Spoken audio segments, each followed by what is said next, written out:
Ser Podcast. Las 7 de hoy por hoy. Ser Podcast.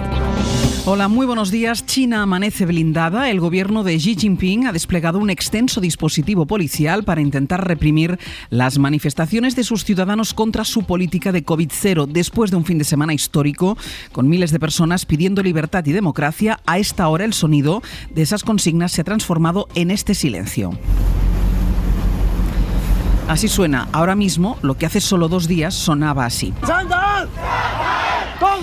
La imagen ahora, en cambio, es la de una avenida en silencio, prácticamente sin coches, pero con decenas de furgones policiales. Allí son ahora las 2 de la tarde y el país sigue funcionando a medio gas. Millones de personas están confinadas y las que no se tienen que hacer un test obligatorio todos los días para poder salir a la calle. José Luis Astreola. Hola, buenos días. Según el gobierno chino, los contagios diarios ya han empezado a reducirse. Es la primera vez que bajan en una semana. Hoy se registran 38.600 nuevas infecciones, son 2.000 menos que ayer. China es el gran asunto internacional estos días, mientras en España empiezan a sucederse las noticias políticas y empiezan a tener todas un elemento común: la discrepancia dentro del gobierno de coalición. La estabilidad que celebró el Ejecutivo después de aprobar los presupuestos apenas hace unos días se ha vuelto de pronto una tormenta. Primero por la reforma de las pensiones. El ministro de Seguridad Social ha propuesto a los agentes sociales subir de 25 a 30 años el periodo de cálculo de la pensión, aunque se podrían quitar los 2 peores años de ese cálculo. Los sindicatos rechazan la propuesta, lo hace también la ministra de Trabajo, Yolanda Díaz, que cree que con este sistema se van a rebajar de facto las pensiones. La ampliación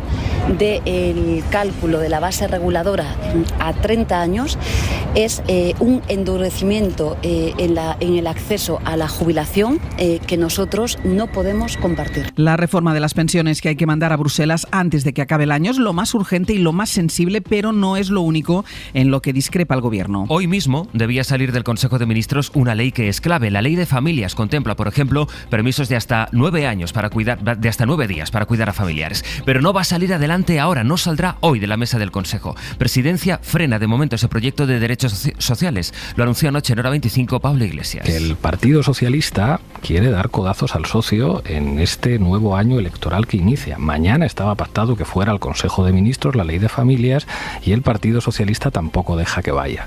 Yo creo que esto es un error, que lo que deberíamos estar haciendo ahora Unidas Podemos y el Partido Socialista es colaborar para que no ganen las elecciones el Partido Popular y la ultraderecha. Hoy, por tanto, no se va a aprobar la norma y tampoco hay acuerdo con la ley trans. La parte socialista del Ejecutivo va a mantener sus enmiendas a la ley porque quiere que se garantice la seguridad jurídica para los menores que quieran cambiarse de sexo entre los 14 y los 16 años. El Grupo Socialista presentó una enmienda para reforzar la seguridad jurídica de los menores y, por tanto, cualquier otro comentario o cualquier otra consideración me parece que está fuera de lugar. La ley que en principio sí va a salir hoy del Consejo de Ministros va a ser la ley de trata.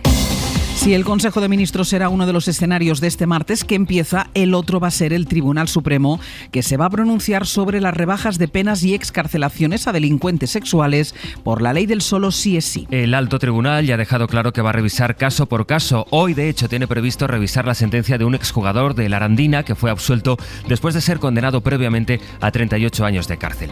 El Supremo advierte de que no va a hacer un pronunciamiento sobre la ley, pero cualquier decisión que tome sí va a establecer una doctrina para los juzgados. Y habrá todavía otra noticia más, en este caso económica. A las 9 de la mañana vamos a conocer el dato adelantado del IPC de noviembre. Veremos pues cómo se ha comportado la inflación este mes y especialmente qué pasa con el precio de los alimentos. Jordi Fábrega. Después de 3 meses seguidos con la inflación bajando, tanto los expertos como el gobierno avisan de que tanto en noviembre, cuyo dato adelantado conoceremos hoy, como en diciembre no hay que esperar a que se mantengan los fuertes descensos que han llevado la subida de los precios del 10,8% en julio al 7,3% en octubre. Funcas, por ejemplo, anticipa una ligera subida de la inflación este mes y prevé que las cifras sigan bajando a partir del próximo mes de enero. Un pronóstico este último que también comparte el gobierno, según dijo hace unos días la vicepresidenta Nadia Calviño. Esperamos que la inflación se mantenga en España en el entorno de este nivel hasta final de año y que retomemos la senda a la baja en 2023. Y es que la bajada de la inflación se debe básicamente a que los precios energéticos se han moderado,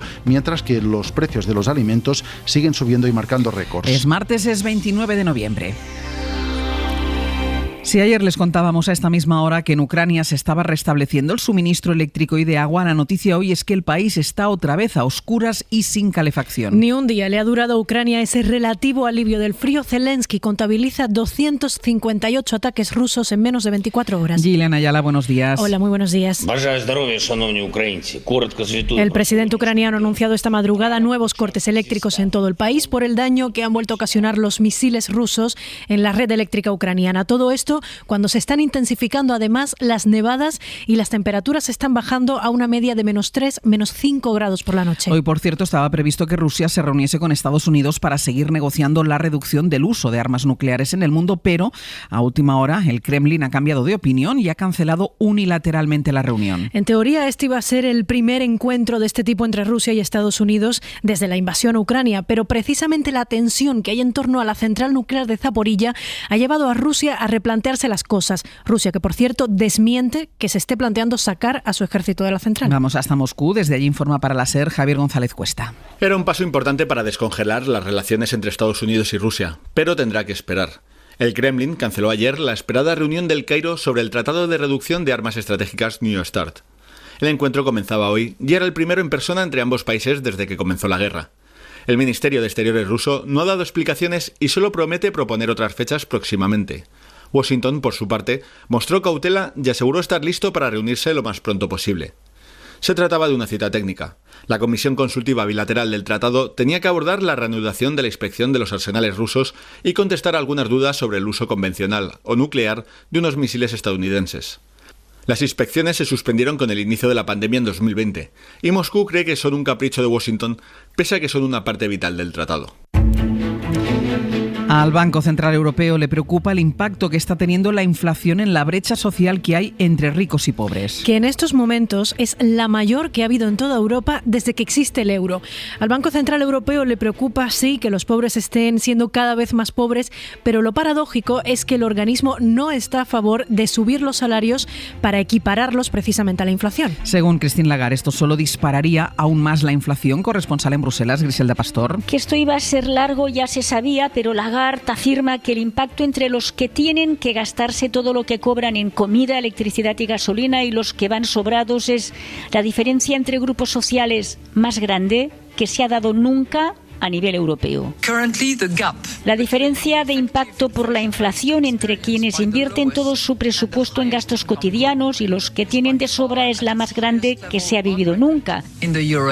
Dice una advertencia dejada ante los eurodiputados donde Lagarde repitió una vez más que las desigualdades están creando también un agujero entre Estados miembros, aunque la presidenta del BCE insiste en que los salarios no pueden subir al ritmo de la inflación para evitar que ésta siga aumentando.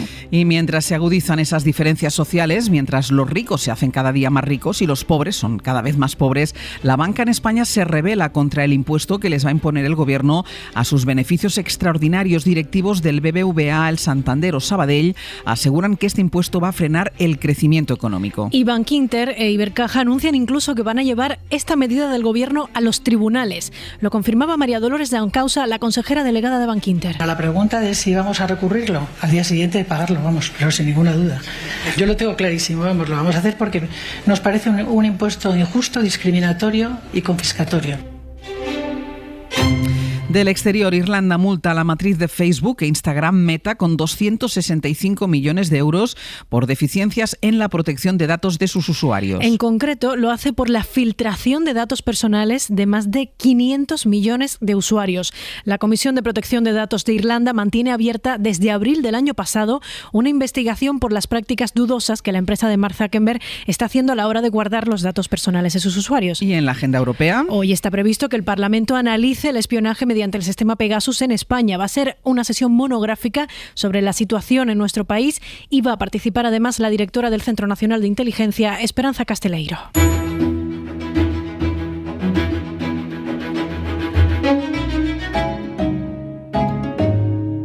Vamos a repasar a la prensa nacional y la prensa internacional con Sastre, con Bayo, con Gillian y con Javier Ruiz. Y vamos a empezar por los titulares, las portadas de la prensa nacional, Gillian. Titular de apertura en El País. Sánchez elige al exministro de Justicia, Juan Carlos Campo, para el Tribunal Constitucional, también a Laura Díez, la exdirectora general de Presidencia. El País cuenta que el Gobierno nos va a proponer hoy como los nuevos magistrados, porque el Constitucional tiene ahora mayoría conservadora y, según cuenta este diario, precisamente el bloqueo de los vocales conservadores del Poder Judicial para renovar el Constitucional es lo que lleva al Ejecutivo a hacer directamente esta propuesta, algo que hacen los gobiernos cuando tienen también mayoría. Lo hizo el PP en su momento, como cuenta hoy El País en las páginas del diario. En el diario.es, titular de apertura hasta ahora, nueva crisis en el Gobierno de coalición, ahora cuenta de la reforma de las pensiones. Y la segunda noticia que va debajo de esta, la ley trans, mordaza y de vivienda ponen a prueba el pacto de legislatura en su recta final. En el periódico de Cataluña tenemos encuesta. Ayer teníamos una en ABC y pues la de hoy viene a decir pues un poco cosas distintas. Al contrario de lo que decía ayer ABC, según esta encuesta del periódico de Cataluña, Feijóo ya no sumaría con Vox y Sánchez recorta distancias.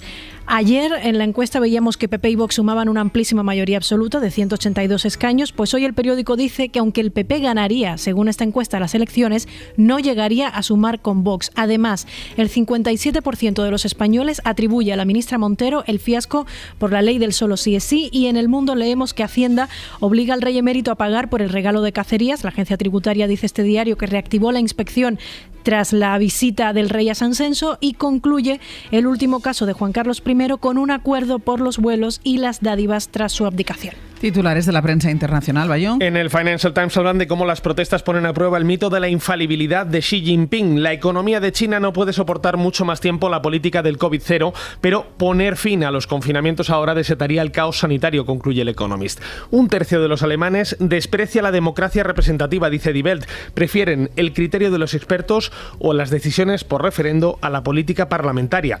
Y sobre el drama en Italia, en Ischia, el Corriere cuenta que las autoridades tardaron 26 años, 26, en derribar una villa construida sin permiso en una ladera con riesgo de derrumbes. Como miles de propietarios, su dueño se benefició de la amnistía que dio en 1994 Silvio Berlusconi.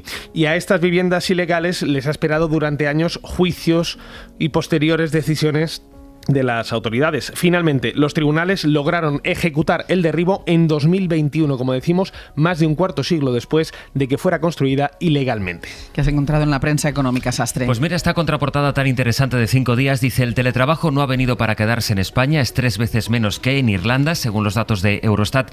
Irlanda es el país europeo que tiene un porcentaje más alto de personas que trabajan habitualmente desde casa, es un tercio de los ocupados.